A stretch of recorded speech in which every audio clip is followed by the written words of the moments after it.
وسوسہ تو ایک طرف رہ گیا، اگر وہاں شیطان بھی آئے تو ٹک نہیں سکتا، تو بھاگ جاتا ہے، وہ تو بھاگ جاتا ہے، شیطان بھاگ جاتا ہے۔ حضرت سیدنا غوث اعظم رضی اللہ تعالیٰ عنہ کے پاس آیا تھا، شیطان حضور غوث پاک کے پاس آیا تھا، آتا ہے پر اللہ والوں کے پاس ٹکتا نہیں، آ جاتا ہے ٹکتا نہیں۔ حضور غوث اعظم رضی اللہ تعالیٰ عنہ نے 40 سال اللہ کی عبادت کی، 40 سال۔ یہاں بھی لوگ بڑے پریشان ہو جاتے ہیں، کیسے جی کیسے کر لی؟ تو میں نے کہا قرآن پڑھو، والذین یبیتون لربہم سجدا وقیاما، وہ راتیں گزار دیتے ہیں اپنے رب کے لیے سجدہ کرتے اور قیام کرتے۔ تو یہ قرآن کی نص نے جب بیان کر دیا، تجھے کیسے شک ہو گیا؟ قرآن کی نص بیان کر رہی ہے کہ اللہ کے کچھ بندے راتیں سجدے اور قیام میں گزار دیتے۔ حضور غوث اعظم نے 40 سال عشاء کے وضو سے فجر کی نماز ادا فرمائی۔ تو ایک دن آسمان پہ نا ایک چھوٹا سا بادل کا ٹکڑا آیا، معاذ اللہ ثم معاذ اللہ، وہ کہنے لگا عبد القادر میں تیرا رب ہوں۔ اس کے اندر سے آواز آئی، میں تیرا رب ہوں، تو نے بڑی عبادت کر لی، اب تو بے شک پڑھ بے شک نہ پڑھ۔ کئی ملنگوں کو معاف نہیں ہو گئی معاذ اللہ کہ بے شک پڑھ بے شک نہ پڑھ، عام اجازت ہے۔ تو حضور غوث اعظم رضی اللہ تعالیٰ عنہ فرمانے لگے اعوذ باللہ من الشیطان الرجیم۔ جب آپ نے یہ پڑھا تو وہ سامنے آ کے کھڑا ہو گیا، کہنے لگا عبد القادر آپ کو کیسے پتہ چلا کہ میں شیطان ہوں؟ تو آپ فرمانے لگے پاگل، مجھے کیسے پتہ نہ چلتا؟ جس رب نے اپنے پیارے حبیب علیہ السلام کو نماز معاف نہیں کی، اس نے عبد القادر کو کیسے معاف کر دی؟ جب حضور کے لیے یہ حکم نہیں آیا کہ محبوب چاہے پڑھو چاہے نہ پڑھو، وہاں تو حکم آیا کہ محبوب تہجد بھی پڑھو، وَمِنَ اللَّيْلِ فَتَہَجَّدْ بِهِ نَافِلَةً لَكَ، نفع دے گی آپ کو، تہجد بھی پڑھے۔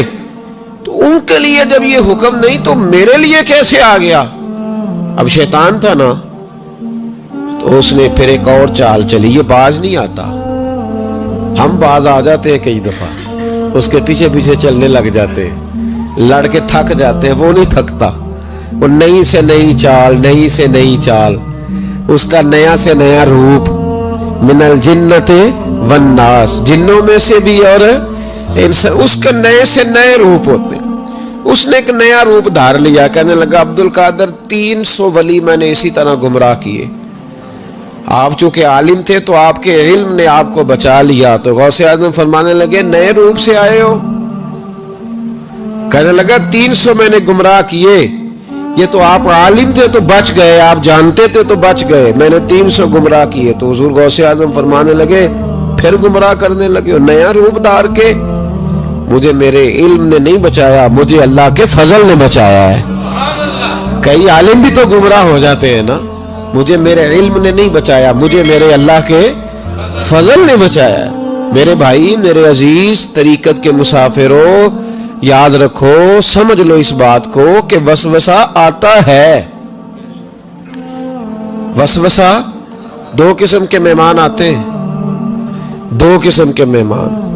ایک مہمان وہ آتا ہے جو آتا ہے تو بندہ توجہ نہیں کرتا، وہ خود کہتا ہے اس نے نہیں میری طرف توجہ کی، وہ مہمان چلا جاتا ہے، پتہ نا آپ کو۔ اور جس کو بندہ اٹھ کے سینے سے لگائے اور اس کے ساتھ گفتگو شروع کر دے، وہ مہمان جاتا ہے تو بیٹھا رہتا ہے، وہ تو نہیں جاتا۔ تو وسوسہ آتا ہے، جو تو توجہ نہ کرے اس کا چلا جاتا ہے، اور جو سینے سے لگا لے، سوچنے لگ جائے، غور کرنے لگ جائے، اس کا وسوسہ بیٹھ جاتا ہے، اسی کے پاس رہتا ہے، دوستانہ کر لیتا ہے، کئی دفعہ تو بالکل مکان ہی ساتھ بنا لیتا ہے، ہر وقت کوئی نہ کوئی بات کان میں، ہر وقت کوئی نہ کوئی بات کان میں۔ کیوں وسوسہ آتا ہے؟ تجھے کیسے آ گیا؟